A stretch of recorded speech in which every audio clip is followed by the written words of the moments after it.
So welcome again to the P2P Requisitions VILT. For those of you who are unfamiliar with that acronym, it stands for Virtual Instructor-Led Training. This is the second part of your two-part training for the new EVA platform. The first part being your self-paced training in the VIP LMS. And I think this is a nice complement to that training because you do have the ability to ask questions and you get to hear from some awesome co-trainers. I might be biased. And also take a look at the demo, review some key points. I just think it is a really nice complement to your self-paced training that you have already taken. So let's go into some Zoom reminders for today. Actually, you know what? We're going to start out with introducing ourselves. Terry and I have trained before, so like we can just go with the flow. Yeah, so I'll introduce myself first. So it's Terry Hudgens. I'm a local government account executive. I have Eastern Shore, Tidewater up through Northern Virginia. So the localities on the east coast of Virginia should know me. And so I'm happy to be here today with Sarah. Awesome. Thank you, Terry. And for those of you who don't know me, I'm Sarah Lewis. I'm the EVA training lead and also the P2P lead. So happy to be in both positions and honored to be in both positions, but I really do love training. So I am so excited to be here today. It is my passion, and don't tell anybody, but Terry is one of my favorite people to train with. So what a wonderful way to end the VILT sessions. So now we'll talk about some Zoom reminders. First of all, today's session is a webinar as opposed to a meeting, and I mean that in Zoom terms. So you all are muted and your cameras are turned off, and that is not something you can change. And that's just to make sure that we eliminate any unwanted interruptions. There are still two ways you can interact with us today. The first one being the chat feature, which you all have been using beautifully to say good morning to us. And the other way is in the question and answer session, or box, I should say, which we will utilize during the question and answer session. So this is where I want you to put all your questions that you might have during today's session, with the exception of right now with what I'm about to tell you. So please listen to these instructions carefully. There are some of you that have what's known as a Zoom alias. If you're not sure if you have a Zoom alias or not, you can put a good morning message in the chat to see what your display name is. And if you're still unsure and wondering what your display name shows, please put that in the Q&A, because anybody that has that Zoom alias, I'm able to pair it with their real name so that I can mark your attendance. If for some reason you missed that instruction or not sure if you have the display name that I can see or not, and you forget to put it in the Q&A, not a problem. All you have to do is, if you get marked absent, you will send me an email. It is an honor system, and I will mark you as having attended today. It's a real easy fix, so not a huge deal. So again, this is the only time that I will ask for something that is not a question in the Q&A box, but please make sure you put your name in the Q&A box if you think you have something other than a name that I will recognize when I'm going through and marking attendance. And then what I will do is, Terry's going through her information today, is I will go ahead and clear all of those names out, and I will make sure that you all are renamed or counted for having attended. The reason I asked for it in the Q&A and not the chat is because the chat is not retained after today's webinar, only the Q&A is. So again, not a big deal if you don't. We will get you squared away and make sure that your attendance gets counted. But I will be quiet for now and pass it along to my awesome co-trainer, Terry. Okay, so like you haven't seen this before.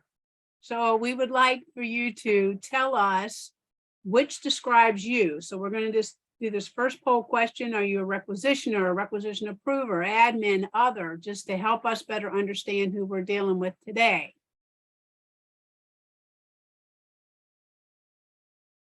Still have a lot of people awake this morning. I'm impressed. We're already at 80%.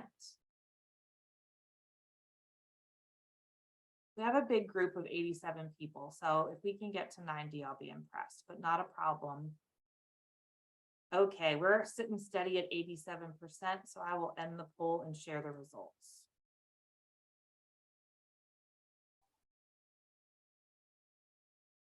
Lots of requisitioners. We got a little bit of everybody too. All right, very good. Very good. Thank you all. All right, let's go to the next one. How confident are you all today? We're in the final weekend. So before we go live on Tuesday, so what is your confidence level on this topic?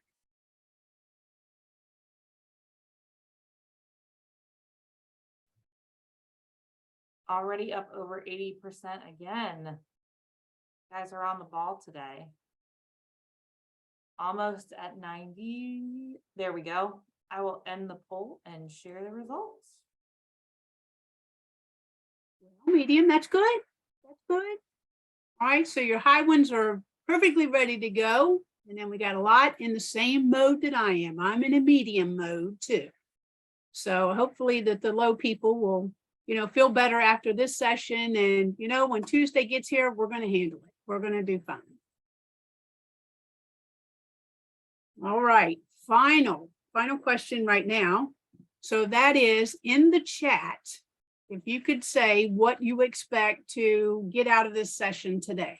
So you've seen this before, and a lot of times it's just want to gain more knowledge, want to feel more comfortable, want to see the demo, have the opportunity to ask questions, which I think is my preference. That would be my big deal, is being able to ask some questions. So put that in the chat.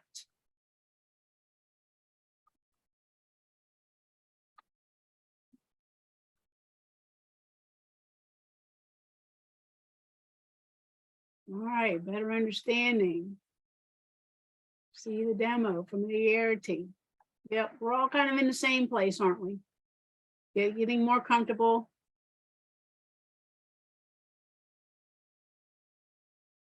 Learn how to add a non-catalog, understanding icons. Well, hopefully we can help you out with that today. All right, here's our agenda for today. So we're going to go through a quick recap of what you went through in your self-paced training. Then we're going to have the live demo. We're going to take any questions that you have, and then we're going to discuss our next steps. And this will not last any longer than an hour. So here are the topics that we're going to cover. These topics should look very familiar to you that you've been through in your self-paced training, and we'll just quickly review just the important concepts as we go through the system. And this includes the P2P requisition process, how to create a requisition in the new platform, the difference between catalog versus non-catalog orders, and how to copy a requisition. Okay. So the P2P process in the new platform is almost the same as it was in the current platform. It just looks a little different. So you will begin by creating a requisition, and this can be done using one of the following ways, right? So you can, first way is adding the items to your cart in the catalog portion of the platform. Or you can create a requisition from the create requisition option. And the third way is to copy a previous requisition. So then you will add line items to the requisition if you haven't already done so, add comments, attachments, and any additional requisition information that might be required. You send the information, you submit it, and then it's going to go for approval based on how your setup is. And then finally, you'll have the ability to do any amendments or cancel as needed.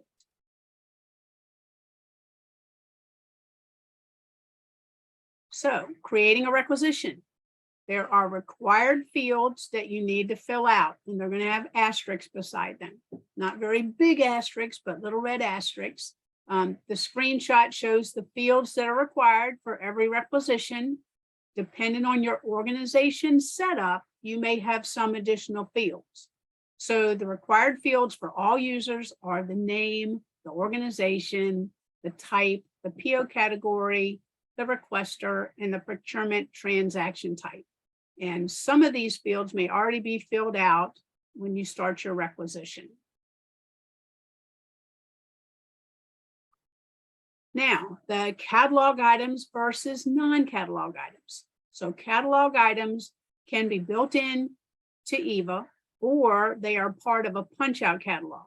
So please note that catalog orders are covered in the catalog VILT in more greater detail. So today's session, we're going to focus on the non-catalog orders. This type of order requires you to add line items to the requisitions manually. And since you will need to add items manually, additional information is required for non-catalog items. Okay, so sometimes you may need to buy something similar to a previous requisition, such as the same cleaning supplies you purchased 3 months ago. So in these instances, you can use your existing requisition as a starting point to save you time. So to copy an existing requisition, you'll need to utilize the procurement module, then browse your requisitions, open the requisition you'd like to copy, and you'll then select duplicate under the other actions menu. And remember that the entire requisition will not be copied, so there will be a few fields that you're going to have to fill out again.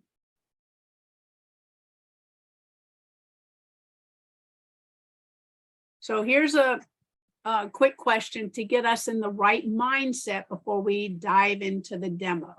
So from this page, where would you go to start a requisition?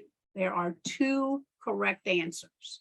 So if you would put this in chat and give us the answer, where would you go to begin? All right, I'm seeing procurement, procurement, procurement, procurement, shop. Excellent answers. Lots of chats in there too, so I think I got most of them. So you could use shop or you could use procurement, either one. So now I'm going to pass the presentation over to Sarah, and she's going to give you a demo. Yes, I am. And thank you, Terry, for going through that information. And we're going to briefly go over what we're going to learn about in the demo. So I like to use fun examples when I'm demoing. So we are going to look to acquire some baked goods today. And specifically, the baked good we're looking for is some custom cupcakes. So we are going to create a new requisition. Then we will add the non-catalog item, add some attachments, add some comments, and submit the requisition for approval. The other thing that we're going to take a look at that isn't on here, but Terry talked about it, is copying a requisition. So we will take a look at that as well. So I am going to start sharing my screen. And Terry, if you just want to give me a thumbs up that you can see my UAT environment, awesome. So first of all, you all were correct with procurement and with shop. You can go to both places. So first, I do want to show you something cool that is not just related to requisitions today. If you've been on other sessions, you might have seen this, but just in case you haven't, I like to go over it every time. So I used to be a buyer, and it was always difficult for me to find where the return to portal link was. It was in different places on different pages, and I just really wanted to get back to that home page. We've made it a little bit easier for you now. There is an EVA logo at the top left of the page that is consistent throughout the platform. And if you want to get back to that home page at any time, you would just click on that EVA logo, and you can see it takes it back to your Sarah? home page. I need a little bit more volume from you. Oh, I'm sorry. Hold on. I can turn that up. How's that?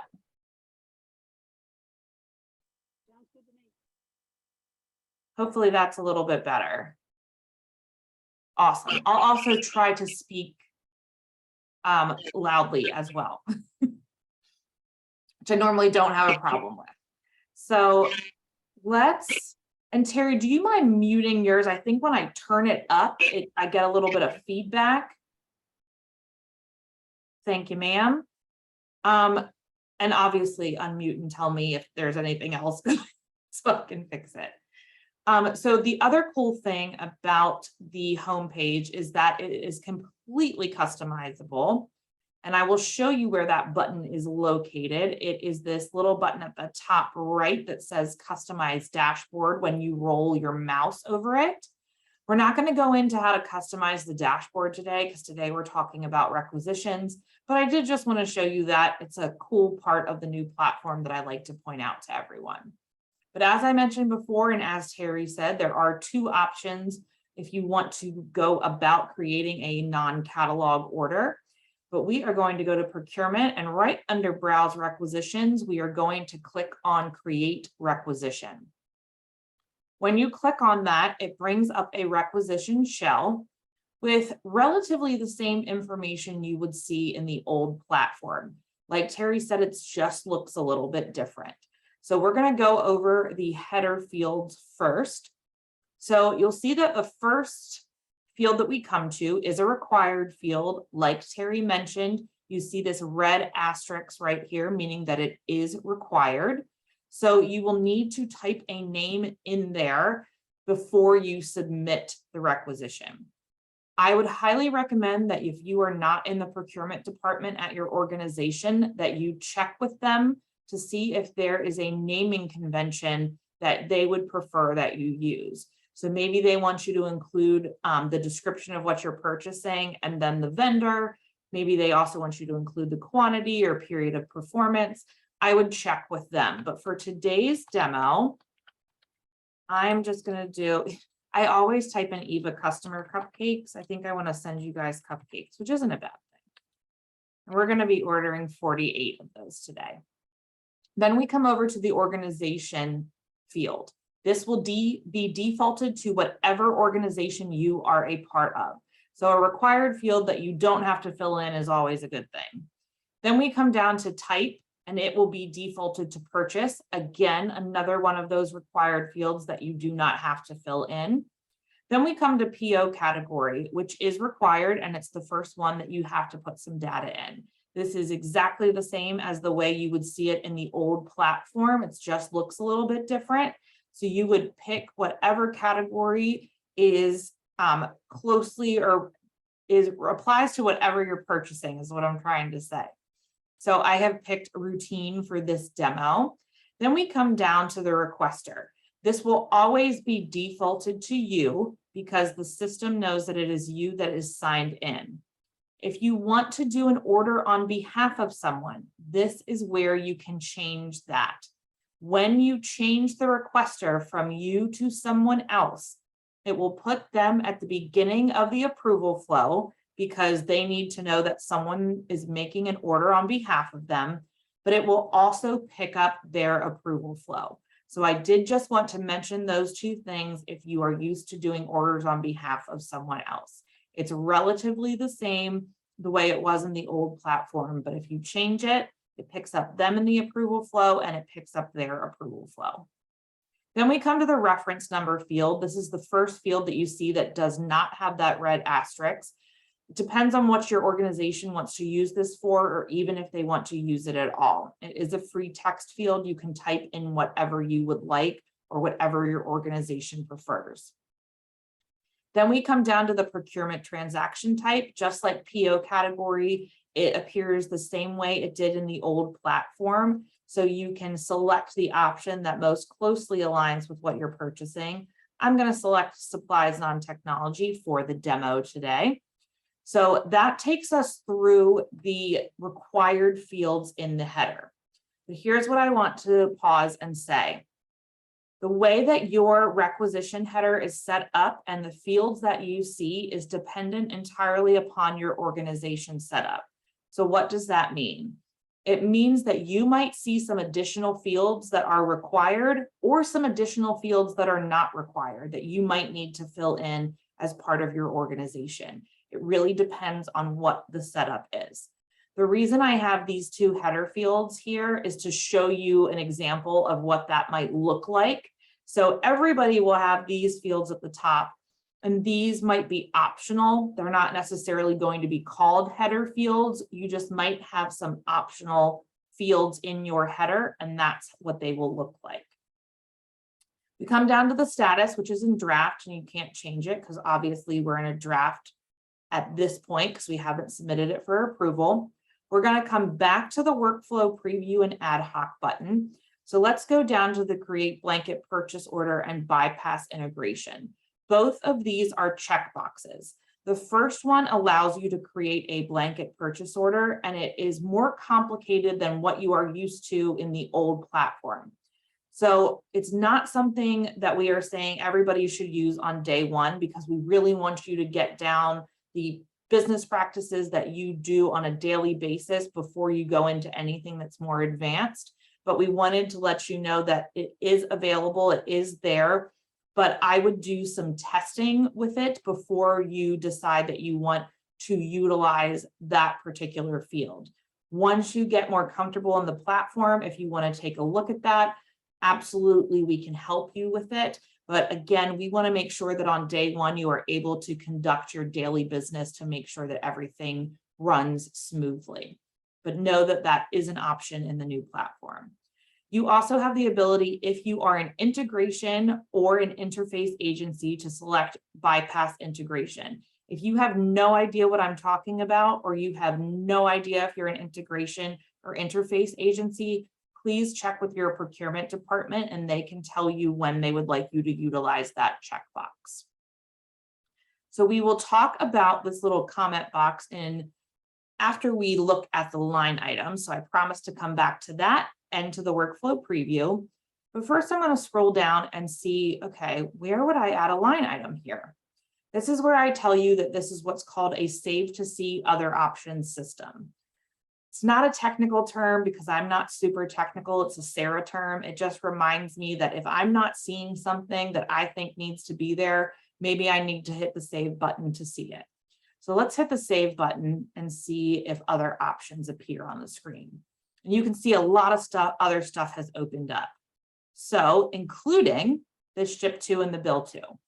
These are defaulted just like they were in the old platform based on what your organization is, and you do have the ability to change them as long as you are changing them to something that is attached to your organization. So you can't pick an address that's attached to another organization because you won't have access to those. But any of the addresses for your organization will be available for you to choose. So now we scroll down below the header and our other section here, and we come to items and services. So now that we've hit save, we do have the ability to add a line item, and this is where we want to do that. So we will click on that little plus sign and add line. And what happens as a result is the items details page pops up. So because this is a non-catalog item, this is where we want to enter all the information that we have about the item, because nothing's coming over from a catalog. So first, you will see product type. It is a required field and it does default to product. But if you need to change it, there is a drop down where you can select services, shipping, or freight. These next three boxes are grayed out and they're not able to be typed in because the catalog items utilize these fields when they're transferring data over. So no need to worry about those when you're creating a non-catalog item. Then we come down to detailed description. So this is where you want to put a description of whatever you are purchasing. I would say be as detailed as possible. You can't fit enough, everything you need in this box. You can always attach something that has all the information in it. But for the purposes of our demo for today, I'm just going to type in something quickly. Also, never underestimate how difficult it is to type when you know a lot of people are watching. I'm always terrible at it. I think I had one good demo yesterday where I didn't mess up my typing because everybody was watching. So just a little fun note there. Then we come over to the quantity, and this is where you can enter the quantity of whatever you're purchasing. We're purchasing 48 custom cupcakes today. Then we come over to the unit of measure field. It defaults to each, but you have options tons of options. So this is where I tell you one of my favorite parts of the new platform, and that's the ability to have predictive text when you have these drop-down fields that have just tons of results as a result of you searching. So we're going to pretend for a second that I'm creating a staff augmentation requisition. And if I start typing labor hour in here, you can see that the system gives me a search result that they think I mean because I've started to type in LAB. And there's only one option there where you can select labor hour. You'll also notice that there is an error here if there's nothing in that box, letting you know that that has to have a value. But I'm going to change this back to each because we are purchasing cupcakes. Then we come down to the commodity field. The commodity field is where you will see your NIGP codes. I am happy to tell you that this also has predictive text. So if you are typing in a word, or even if you know the NIGP code and you start typing in the code, it will come up with potential options for you to choose based on what you've typed in the field. So I want to pick this first one, cakes, cookies, and pastries, and then that will populate. Below the commodity field, you have the ability to enter a delivery date. So not something that's required, but if you talk to your vendor and you have come to an agreement on a delivery date, that's where you can put this field. And when you click on it, it pops up with the calendar. So obviously the last thing we need to enter is the price, because that's really important. And these are expensive cupcakes at $8 a piece. Then we come down to the deliver to field. This works exactly like the deliver to field in the previous platform. So if you want this to be delivered to someone other than you as the requester, you can utilize this box. Remember that your vendor already has the ship to, and this is really for a name or a department that you might want to put in that isn't part of the ship to, especially if it's someone other than you. So if I wanted these to go to Terry, even though I'm ordering them, I would put her name in there. Hopefully she'd share some of the 48 cupcakes with us, which would be awesome. But that is where you can add that information. So we've added all the item details, and now we need to say where the item is coming from. So that comes down to the suggested supplier. Also excited to tell you this is also works as predictive text, which is really helpful because of all the suppliers we have in the platform. So this is where you can start typing in a name, an address, their number, and it will come up with whatever search results contain that. So I just typed in cake so you can see what I mean. You can even scroll through and see all the different vendors that have cakes in their name. But I am going to take that out because I use this vendor for all of my demos because I know it will act appropriately. So I have filled my supplier information in. Then we see the ship to. Remember that we saw the ship to also on the header, but this is available on the line item in case you have multiple line items that are going different places. Then we come down to internal details. So this section is mostly utilized by catalog items, but I do want to draw your attention to one field that might be helpful to you, which is the external contract number. So maybe your organization has a naming convention for their contracts that they prefer to use as opposed to the contract number that EVA generates. This is where you're able to enter that information. Then we come down to the supplier visible additional information, and you'll see that there's a comment box here. There's also a little tooltip, which is this little eye with the circle around it. And when you roll your mouse over any of these, it lets you know what that field is for. And it lets you know here that this comment will be visible to the supplier on the purchase order. So I want to type in quote attached because we're going to be attaching a quote to this order. Then we scroll down to other additional items, which you can absolutely fill in, but there's not really anything I can do here with the allocation chart of accounts. I'm like, okay, well, where would I enter my accounting information, which is now known as allocations in the current platform? So remember, save to see other options. So let's click on save and see if anything pops up. So we have clicked save, and now we can scroll back down to where we just were. And now an allocations box has popped up where we can fill in allocation information. You can see that I have access to a lot of different accounting or allocation fields, but you will only have access to the fields that are part of your organizational setup. You won't see all of those that I have, because remember, in my administrator account, so that we can take this order through to ordered status quickly, so you won't see all of those. My organization only requires that I enter a fiscal year, so I will do that. But just like the header fields, you might have different fields that are required to be filled out, and that will show up once again based on your organization. So then we come down to attachments. And if you expand that section, you will see that you do have a button to add an attachment. When you click on the plus sign and new document, it brings up a screen for you. And this is where you determine the visibility of this document.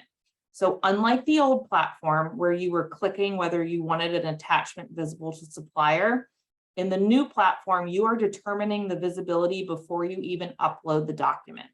So we want to do a supplier document today. If you wanted to keep an attachment internal, you're able to do that as well. I also want to mention, because this is the question we get a lot, supplier visible documents are also visible by internal folks. So this brings up the supplier document page. And the only thing that you have to enter here, other than attaching your item, is a title for the document. I'm going to put in supplier quote. You do have the ability, if you want to put in a summary. I can see this being utilized in some of the higher dollar value requisitions that are attached to a contract where you maybe need to attach a whole bunch of different documents and you want people to be able to identify it pretty quickly. But for today's demo, we're going to leave that blank. Then we come over where you can click or drag to add files, or you can also click in this box and select it from your computer. I think it's cool that we have the option to click and drag, because it's not something we had in the old platform, but I'm going to do it from my computer today. And I'm going to select that cupcake quote and then click open, and you will see that it attaches in this screen. So this is where I tell you that not only is it a save to see other options system, but as another co-trainer, Tony Jordan mentioned to me, and I use this all the time now, save early and often in this platform. You want to make sure that your updates are being saved. And you'll see that there's a save and a save and close button. I like to say, as a best practice, you want to click save and then click save and close. Why is that a best practice? One, because if you click save, it keeps you on the current page. So if there's some type of error, you're able to correct that before moving forward, and you're still on the page where you need to correct it. So after no errors come up, that's when I would suggest that you click save and close. That saves whatever you are working on and brings you back to the previous screen where you were. So let's scroll down and make sure that our attachment has been attached to our line item. And we can see here that it has, and it is a supplier document. So I know I showed you where the supplier information comment box is, but probably wondering, okay, well, where can I put an internal comment? There's actually also an internal comments box that's available on the line item as well, and it's under the supplier visible information and under the other section. So you do have the ability to utilize this comment box if needed. Just know it does not get sent to the supplier. So I am going to click save, because I have entered everything that I needed to on my line items details. And then I am going to click save and close, just like we already went over. And if we scroll down, we can see that here's our line item that we just added. So now let's talk about comments and attachments on the header portion of the requisition, because they are available in both places. So I told you I would come back to this comment box that's under the ship to and the bill to. And you can see here, there's another one of those super handy dandy tool tips. You roll your mouse over this, it lets you know what the visibility of this particular field is. So if you put a comment in this box, you can see that it is going to be visible to the suppliers. We've already put a comment on our line item, so I'm not going to add anything here. And when you have a comment that needs to apply to the entire requisition and you only have one line item, you can kind of choose where you want to put that. It's really personal preference or whatever your organization would like you to do. So then we scroll down and we see that we also have an internal comments field, just like we did on the line item, and a tooltip as well, letting you know that internal comments are not visible to suppliers. Also have the ability on the header to add an attachment. It looks very similar to the way it appears on the line item. So if we click add new document, we see that exact same screen show up. I'm not going to take you back through the steps since we already went over them at the line item. And in the interest of time, I want to make sure we have enough time to get to your questions. So I won't go back over that, but once again, just like on the line item, the visibility of the document is determined before you are uploading the document by selecting internal or supplier. I'm going to close this. And I promised you we would also come back to the workflow preview and ad hoc button. So let's take a look at that. So when we click on the workflow and ad hoc button, what it shows you is where this requisition is going to go after it is submitted. You will see that there is a rule label and a rule order. Anytime you see multiple people that have the same label and number, it means they're all in that same role, approver role. So any of them can approve. So you can see when it changes that it's going to be a separate set of approvers. I also want to pause here and say that I can pretty much say with certainty that your approval flow will not look like this at all. Remember, I'm in the UAT environment. Not only that, but your approval flow is completely dependent upon your organizational setup and your profile within the platform. So that is automatically generated based on what the old platform reflected, because that information is coming over. So now let's say you want to add someone into the approval flow. It's what we refer to as an ad hoc approver. It's someone that is not currently in the approval flow, but you want to add them in there for one reason or another. So this is where I'd like to tell you about this really cool left navigation that is also consistent throughout the platform. I use it as a type of checklist, meaning I go through each of these on the left navigation depending on what I'm working on and make sure that if there's something that needs to be included on that tab that I include it. So we're on the workflow preview tab because you can see that's highlighted. Let's click down to the ad hoc approver tab. So you can see that you have the ability to insert an approver. So if you just click on that button, it asks you to first select the approver from the dropdown. Once again, predictive text, and I always like to pick on whoever I am co-training with. So I'm going to add Terry. Are you in here as Terry? That would make me super happy. Yeah, awesome. So we're going to add Terry as an ad hoc approver. So after you've picked who you want to add, you need to tell the system where you want to add them within the approval flow. So the way it works in the new platform is you want to select before or after an already defined rule.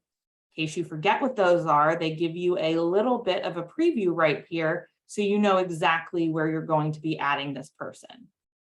You select the radio button that you want. I want to add Terry after the $2 approver. And that means that she will come after this set of approvers, but before this set. You can put a reason in there, which I would recommend, especially if the person doesn't know why they're being ad hoc into the approval flow. Status is valid and it stays that way. And remember, we want to click save and then save and close. We're still on the ad hoc approver tab, which is how it should work. And we see that we've added Terry, but let's hop back up to the workflow preview and make sure she's been added here. And you can see here she is after that $2 approver, right where I asked the system to add her. And it even lets you know that she is an ad hoc approver. So now I am going to save and close. And this will take us back to the header screen. So remember I mentioned that left navigation. You'll also see that there are some points in the platform where it's collapsed and you only see the icons. You can click on these two arrows at any time. And what that does is expands the left navigation so you can see what those tabs are for. So because I use this as a checklist, let's go down to P card. And if I want to apply a P card to an order, this is where I do it. Any P card that is attached to my account will be shown in this drop down. I currently only have one, and I want to select that one to be applied to this order, and then I'm going to click save. So this is different from the way you are used to doing it, which is we have the P card box automatically checked for you, and that's a global setting. It's not like that anymore in the new platform. You will need to go in and apply a P card if you want it to be a P card order. So let's go back up to the purchase requisition so we can see the header information again. And we have added all of that information, confirmed the ship to and the bill to are the correct ones, added the line item that we needed to. We don't have any comments or attachments on the header because we put them on the one line item we have. So now we're ready to submit for approval. Before I hit submit for approval, I want to let you know that again, because I'm in my admin account, so I can show approvers on the call what their screen will look like, as well as the people that are doing the requisitions. There are going to be a whole lot of buttons at the top on the next screen, and I'm going to show you which ones are visible to which role. So let's click submit for approval. And that brings us to a new screen, and it lets you know that this is in progress. If you are a requisitioner and you have submitted this requisition, you will not see the approve or reject button. You will see these 4 buttons along the top of your screen. The one that you're probably going to use the most often is this withdraw requisition. It lets you withdraw the requisition at any time in the approval flow to make changes to that requisition. And then it will start at the beginning of the workflow and take it back through the approval process. You will not see this approve or reject unless you're an approver. So now I'm going to talk to the approvers that are on today's session. You will only see the approve or reject button. So let's talk a little bit about those 2 actions. I promise you it is even simpler now than it was in the old platform. If you want to approve, all you have to do is click on the approve button, and it will move this requisition on to the next approval node in the approval flow. The only difference here is when you click reject, there's one more step you need to take. And like Terry said, this teeny tiny little red asterisk lets you know that it is something that is required. You need to enter a reason why you are rejecting this, because when you reject it, it will send it back to the requisitioner to make any changes and then resubmit it. You cannot hit confirm without having a reason. It will absolutely say, nope, we need a reason before you can do this. So you would enter your reason and then click confirm. I'm not going to do that for the demo because I want to take you through to the requisition being in ordered status. So if I remember correctly, there should be 2 or 3 more approval flows. I think it's 3. Yep.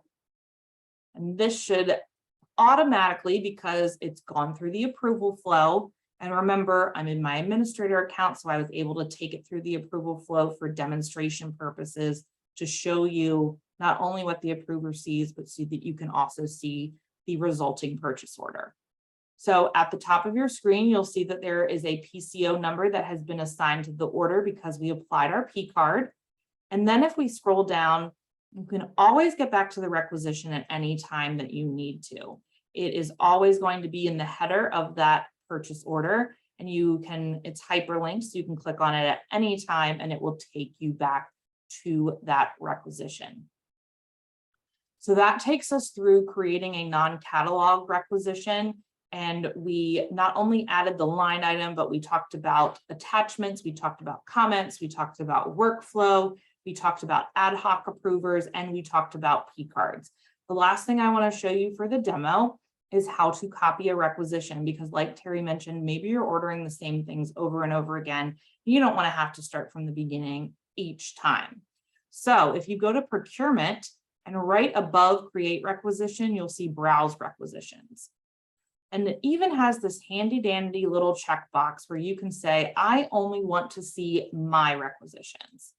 And then you can search and it brings up a list of your previous requisitions. So we'll do this one. This is one of my demos for another VILT.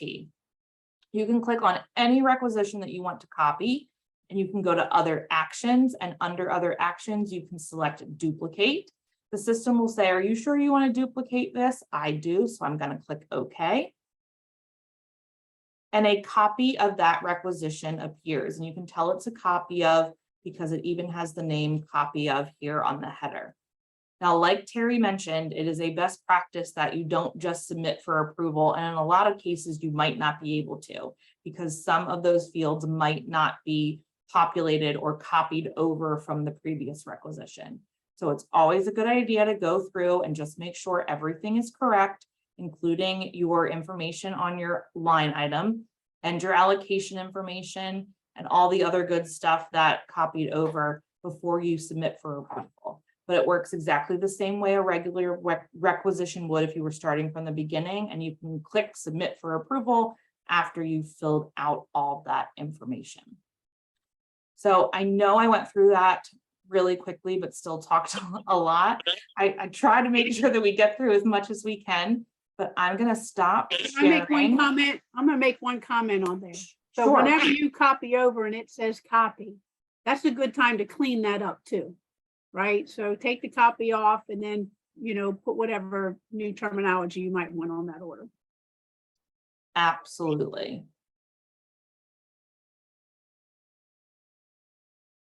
Okay, so let's start with these questions. Do you receive some notification or certification from these 3 webinars so we can complete the procurement training? Yes, so when I go into mark attendance, you will get credit for the class. What I do ask you is please give me 24 to 48 hours after the end of the session to put that attendance in. It's still a manual process. It's much easier than the certificates, but I just want to make sure that I have enough time to do it and it's not, and to let you know it's not automatic. So give me a little bit of time on that.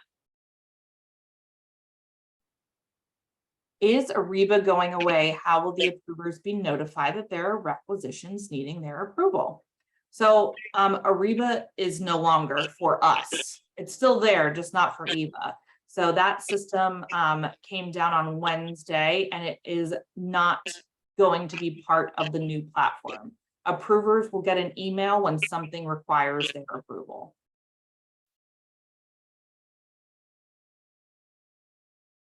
Each agency has mandatory allocation codes. Who makes the decision as to what fields are required? You want to take that one, Terry? Oh, it is. I was not on mute. It is based on your agency, right? So your agency makes that determination. I deal with a lot of local governments and they don't have any. So they're just going to have to do the fiscal year. So they're going to have to bring that up. But, depending on your agency and, your cost codes, program codes, fund codes, all those kind of things, that's going to determine. So you may not have them. So you would check with your procurement office if you had any questions on that. Thank you, Terry. Will the orange triangle appear only to let you know it is a non-catalog item? So the orange triangle is what's known as a non-blocking error. It's basically something that the system lets you know just by saying, hey, we want to let you know this. It's not going to prevent you from submitting the requisition, but we want to let you know about it. And before we go into, we'll answer these next questions, but whoever asked these, you were one of the people with a Zoom alias. So if you wouldn't mind putting your name in the Q&A under one of your questions, that would be most appreciated. So no first approver or watcher in the workflow. So there's always going to be a first approver, but yes, there is no concept of watcher in the new platform. We're suggesting that you either ad hoc that person in or you let them know about the requisition.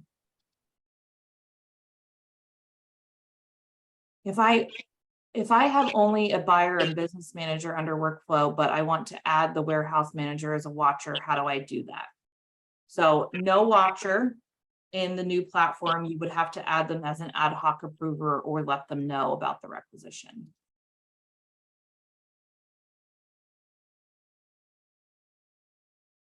Will I be able to use EVA November 1st, even though I missed the 9 a.m. class this morning? Will there be additional training sessions coming up? So yes, we are not restricting the ability to access the new platform because you might have missed training. If your organization requires it, that's something that I'm going to let them handle. So yes, there will be additional training sessions, but most likely they will not be until after the first of the year. I will have recorded sessions that you will be able to access, but not get credit for starting next week.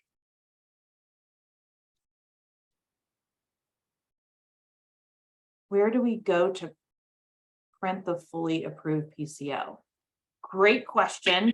I will tell you that we go over where to print the PO during our PO session, and I'm happy to report that Terry and I will also be on that at 1 o'clock. So we'll cover that during that session. If you missed a training session, how do you reschedule? So if you missed one, there's not really any more you can sign up for. Today is the last day of training, most likely for the year, but when we get the new schedule up, we will let you know.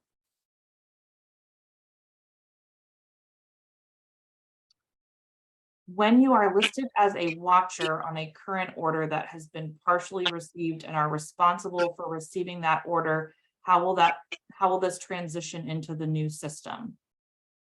You are still able to receive on orders within your organization. Even if you aren't in the approval flow and just the watcher, you'll still be able to do that with orders that have been transferred over that have only been partially received. Awesome, thank you. Thank you, April. I asked the question about business manager and where to place them in the workflow. So would they go after the business manager? If they're not already in the workflow, you get to decide where they need to be. And if you have questions about where they should be, you might want to check with your procurement department.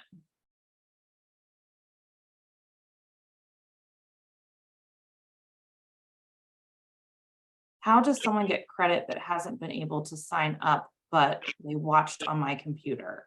Amber, send me an email and let me know their name so that I can make sure that they get counted as attending.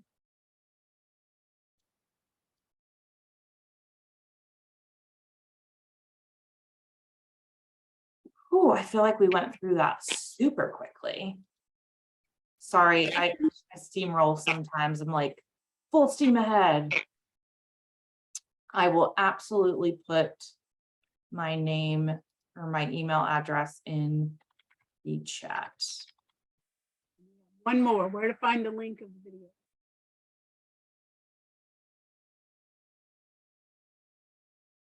Where can you find a link to the video recordings? They have not been posted yet. When they are posted next week, you will receive an email letting you know. At the very least, they will be posted in the LMS.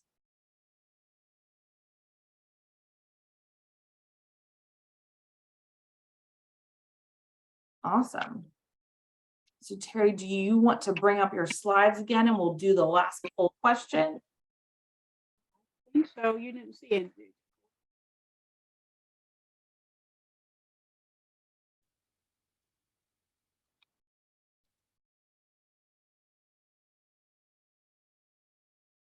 Back. Perfect. So, how do you feel now? Sarah did a great demo. So tell us how you feel now about this functionality now that you've been through this VILT.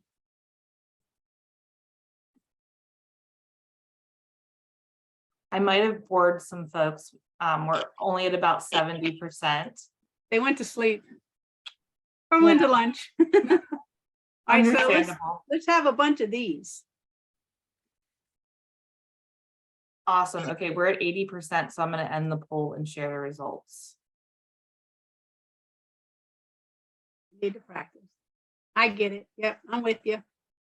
Always feel more comfortable in doing, and I think even after November 1st, that's when you're going to feel better because you're getting in there and you're doing something that you need to do, so it makes sense and you got a flow and all that. So I think once you get on it and do it, you'll feel more comfortable. And then we've got the hypercare that's going to pop up, and so you'll be able to get help. So it'll be okay.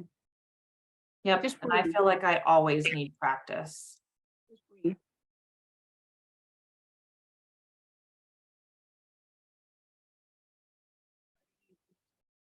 Awesome. Lastly, let's talk about some next steps. First of all, there's a session evaluation survey that we will need you to fill out, or would like you to fill out, that will pop up after the session today. Second, review any self-paced training that you want to review. It's always available to you in the LMS. These next three won't apply until the new platform is put up next week. So I am going to share my screen in the last minute that we have left to show you where you can go in the meantime.